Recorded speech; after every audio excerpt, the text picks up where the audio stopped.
Hello everyone, the Literary Nook by Fairy is back again with another important and informative video regarding English literature, basically the history of English literature.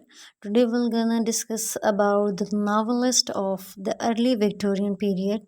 Before diving further in today's lecture, don't forget to subscribe my channel, like the videos, and if you find this video worthy enough, then don't feel hesitate to share it with your family and friends.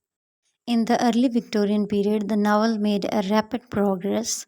Novel reading was one of the chief occupations of the educated people, and the material had to be found for every taste.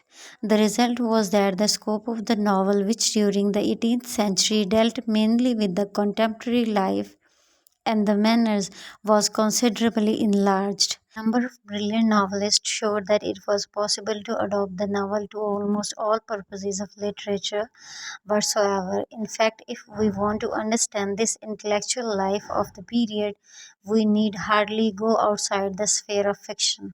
The novel produced during this period took various shapes: sermons, political pamphlets, philosophical discourses, social essays, autobiographies, and poems in prose. The theatre, which could rival fiction, had fallen on evil days, and it didn't revive till the later half of the 18th century. So, the early Victorian period saw the heyday of the English novel. The two most outstanding novelists of the period were Dickens and Thackeray. Besides them, there were a number of minor novelists, among whom the important ones are Disraeli, Bronte sisters, and Charles Kingsley and Charles Reade. Dickens is the most chief among the early Victorian novelists and is in fact the most popular of all English novelists so far. It was at the age of 25, with the publication of Pickwick Papers, that Dickens suddenly sprang into fame and came to be regarded as the most popular of English novelists. In his early novels, Pickwick, Nicholas Nickleby, for instance, Dickens followed the tradition of Smollett, like Smollett's novels, that they are mere bundles of adventures connected by means of characters who figured in them. In his Martin and Dombey and Son and David Copperfield, he made some effort towards unification, but even here the plots are loose.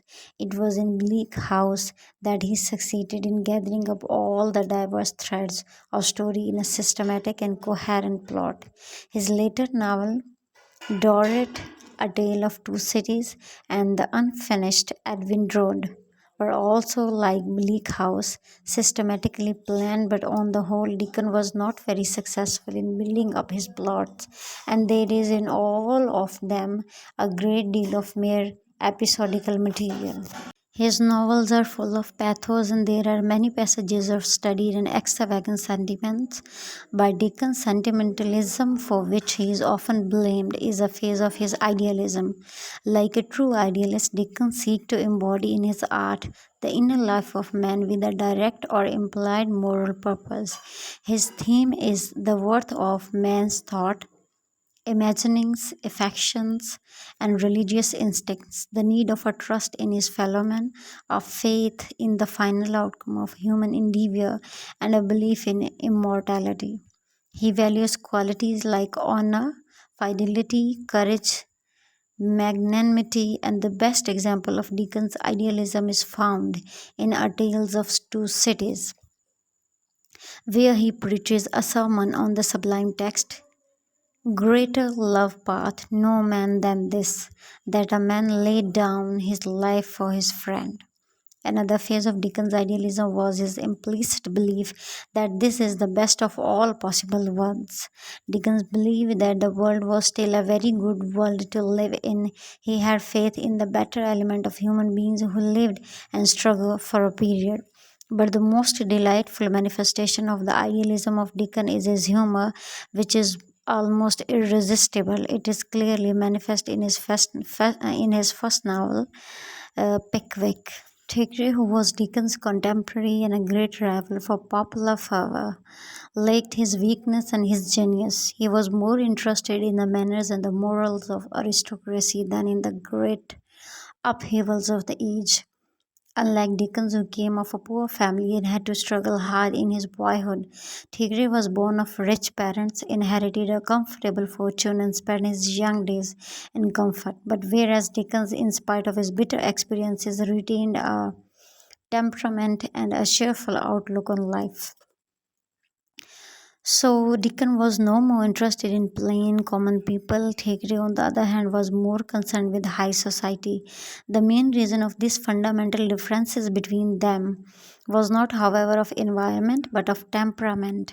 Whereas Dickens was romantic and emotional and interpreted the world largely through his imagination, and Thackeray was a realist and moralist and judged solely by the observation and reflection. Thus, if we take the novels of both together, they give us a true picture of all classes of English society in early Victorian period. Thackeray is first of all a realist who paints life as he sees it. As he says himself, I have no brains above my eyes, I describe what I see.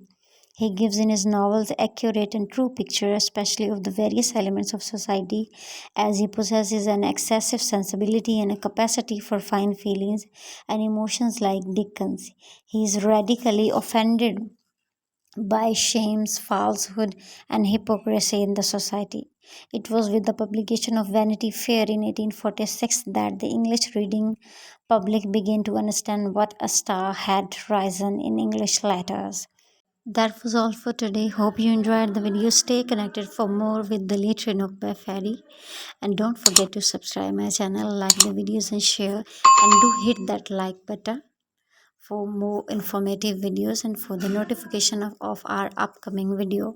If you have any kind of suggestion, feedback, query, or any topic you want us to discuss in front of you or in our upcoming video, so you can give your suggestion in the comment section. Thank you so much for watching.